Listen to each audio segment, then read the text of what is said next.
Good afternoon, Patreon team. I'm here at the gates of Lodore, and I wish the air quality was a little bit better because I think it shouldn't be, that smoky. I think it would be a little prettier, but it's freaking gorgeous, and it's remote, and it's so quiet out here.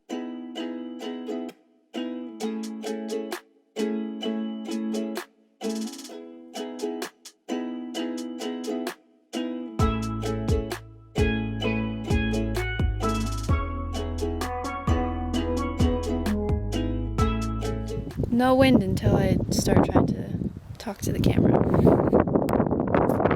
Anyway, I'm going to push on a little bit further. It looks like there's a bit of a trail down there, so I'm going to see where it goes. And then I'm going to take you on a nature walk with me.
Check out how big this sagebrush is.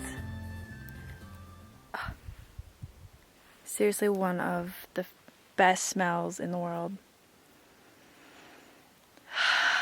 Yes. Something I learned on this little nature walk is that these are Utah junipers. I love junipers. I think they're the best smell in the world. Juniper berries, oh my goodness. But I was noticing I felt like these berries were bigger and spikier, and they didn't have quite the same smell. That's because this is a Utah juniper, so it's different than the ones I'm used to seeing like up in Alpine or the foothills. And fun fact, these little guys are actually pine cones. They're not berries. You can see they have scales, especially on these. Some of the smaller berries, it's really hard to see. How neat is that? They also have some gnarled wood, and they grow in these really cool, contorted, twisted, shreddy kind of ways. Something else interesting that I learned is bighorn sheep used to be very bountiful over here.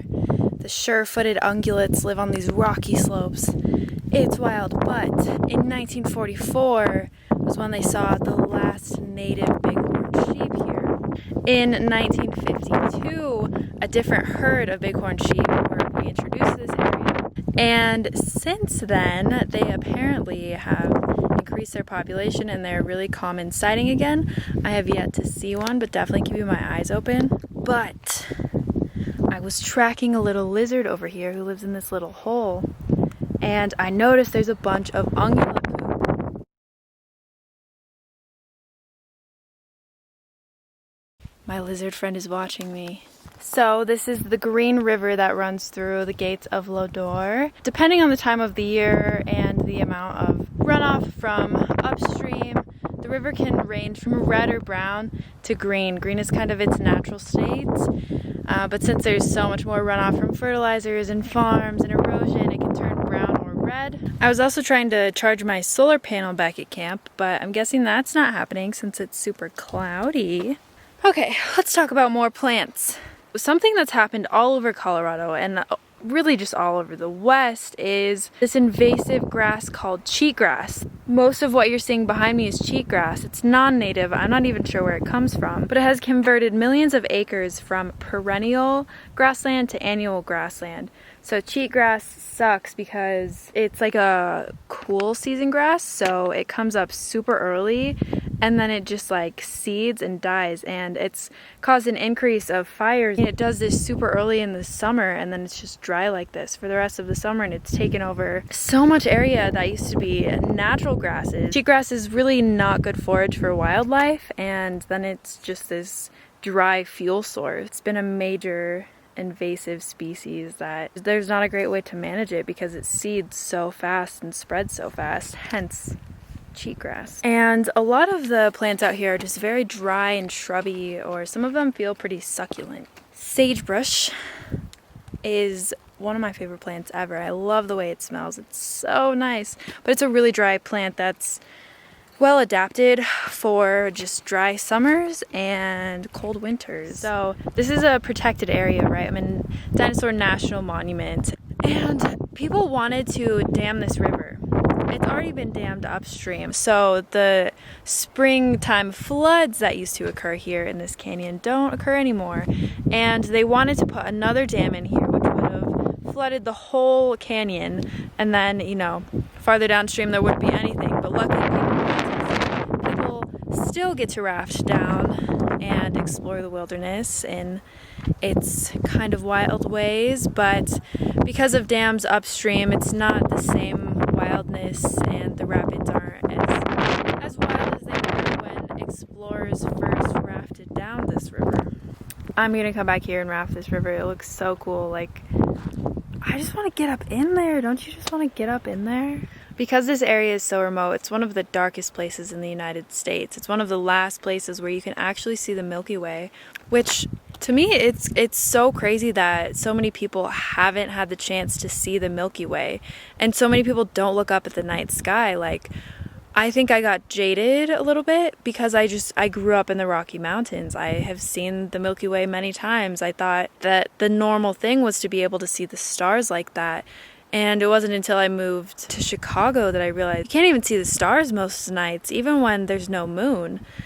It's just crazy to me, and so it's so important that we protect areas like this, some of the last places on Earth to really see the Milky Way, to see it like Native people used to be able to see it all of the time, the way that explorers used to see it. So along with the Utah juniper out here, we have the pinyon pine. If you've ever had pine nuts, they came from here. They're one of they might be my favorite taste in the world because they just remind me of home.